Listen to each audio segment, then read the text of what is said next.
have our normal routine. Guys have been having to move finals around and do that, so that like life doesn't stop outside of being in the Final Four. So been proud of how they've handled it, and we've gotten a lot of our prep out of the way in a good spot. So tomorrow can be pretty free flowing with the walk around and media obligations at the stadium. And then are you guys going to rent a room, stay off campus, or are you going to just let them come back home to campus? So come back to home, like stay in your home, your bed and your routine and everything that you used to. But the energy that you guys play with, I mean, you can see it on the field. How much has just sort of the level of play increased as you've kind of gone through this tournament? I think we haven't lost a ton or had a lot of setbacks, so we put ourselves into a situation after the second Syracuse game where it kind of felt like our season was over. We know at that point we had done enough to put ourselves in a great spot for seeding in the NCAA tournament. We've talked about that all year, but I think that was a good moment for us to reflect and kind of regroup and fine-tune some things and reset our mentality into a great spot for this run. So I think our leadership group has done a really good job of holding guys accountable and keeping them in line and focused. And in terms of our level of play, I think we're still maintaining that high standard that we've set throughout the regular season. You know, it seems like the guys have a lot of fun out there. How much have you guys kind of come together and gel throughout the season? Well, culture is really important.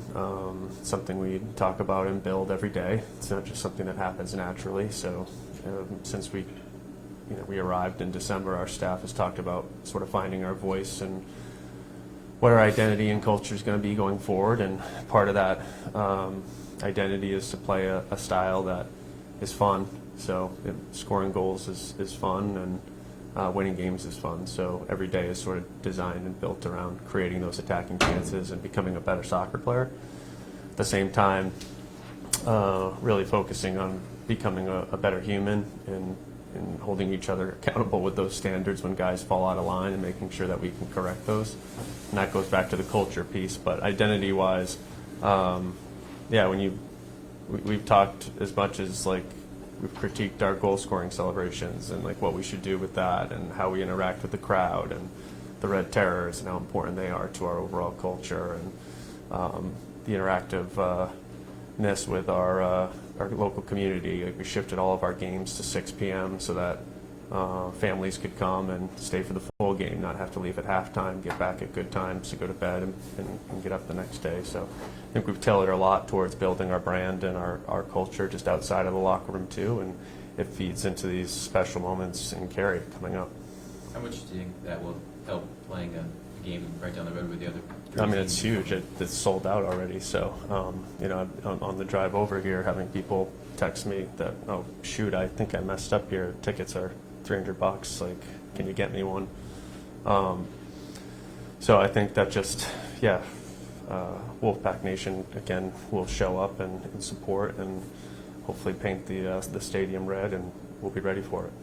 And goals have been hard to come by against you guys this year. What do you like about the back line and how the defenses play for most of the year? Yeah, so as much as we want to have fun and create many attacking chances, I think having the ball and keeping teams pinned in their end far away from our own goal is kind of the best defense. We pride ourselves on building and attacking. I think that's the best form of defense, but in the same vein, like there's been plenty of opportunities this year where we've laid our bodies on the line, goalie included, where we've made game-saving blocks and little sacrifices that go into preserving shutouts even when we're up 3-0. So I think that's the mentality for us, is to shut out every team we play, and we feel good statistically going into any game based off how we attack and also how we defend, but most importantly how we prepare.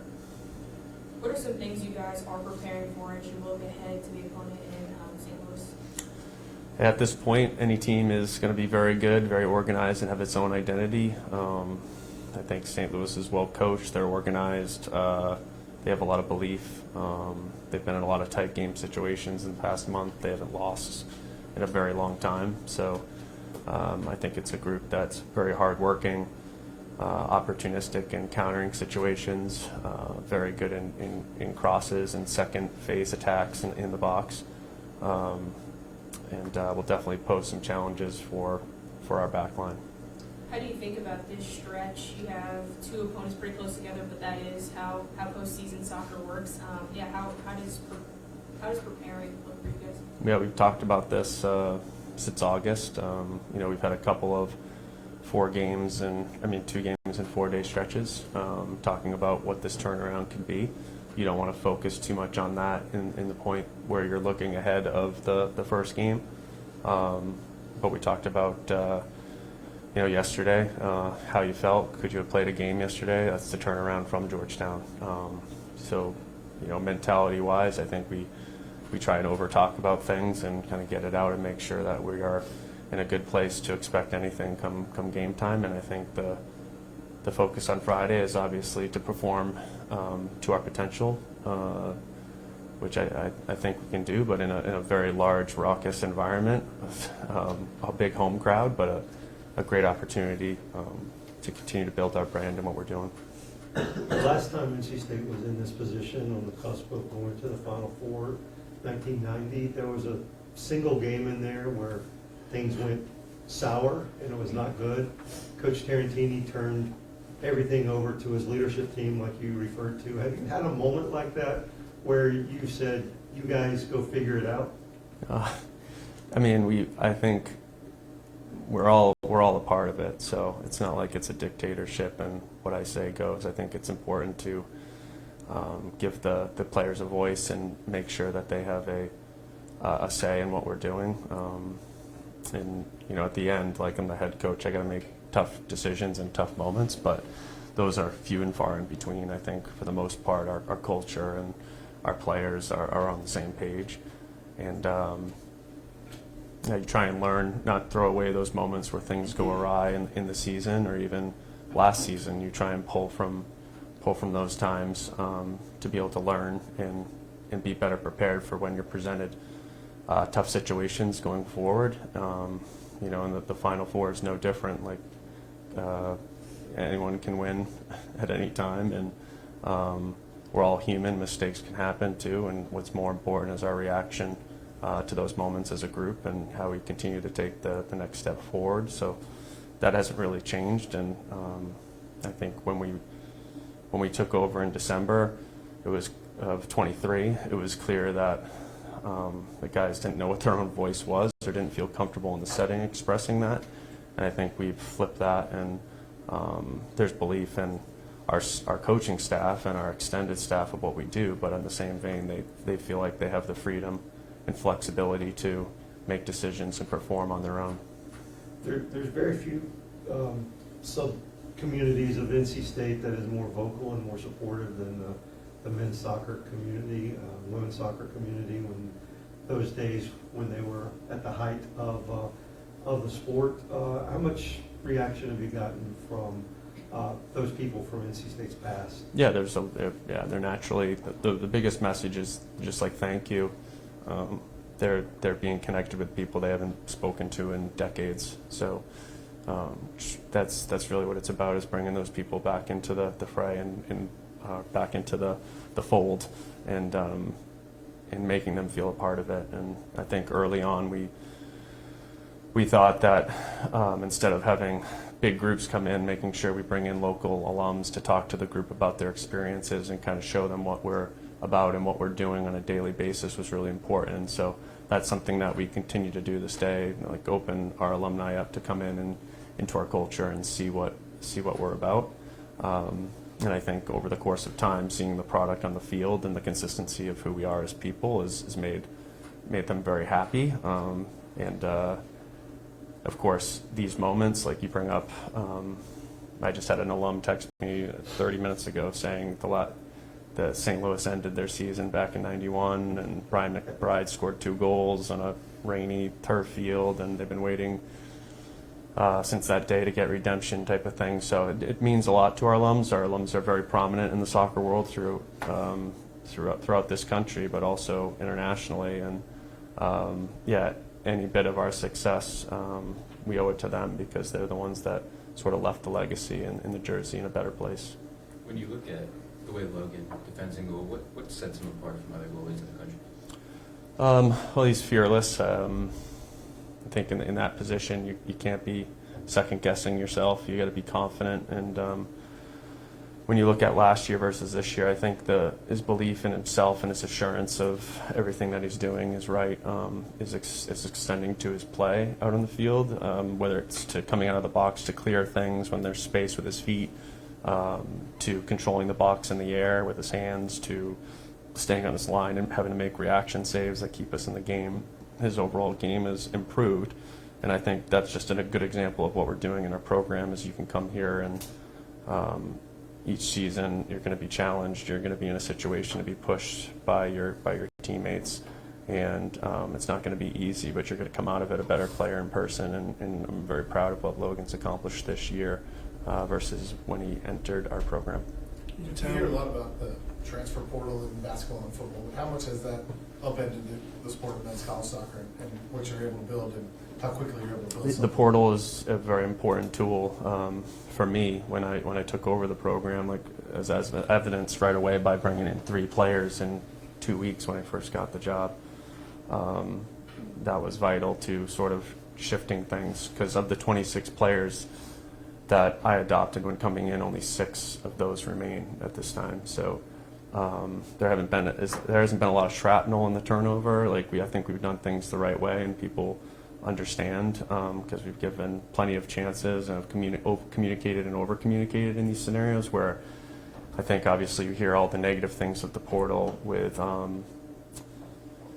it being super transactional and not relationship based, and coaches and players can kind of go whatever they want. But for us, we see it as a vital way to continue to recruit, not the only way, but an important way. When we're, this will be our second full recruiting class going in for fall 26, so we're still very much in a building phase here, and we want to continue to take small steps forward in solidifying that culture for the long term. The money stuff has trickled in, some of the revenue share stuff. We've been very resistant to that within our own group. We have a certain pool of money that we use to build the team, and we've done a great job of building depth so that when we can get to moments like the Final Four with turnaround of time and everything, that we feel comfortable with being able to balance minutes and get guys in. So it's definitely having an effect in some of the recruiting battles.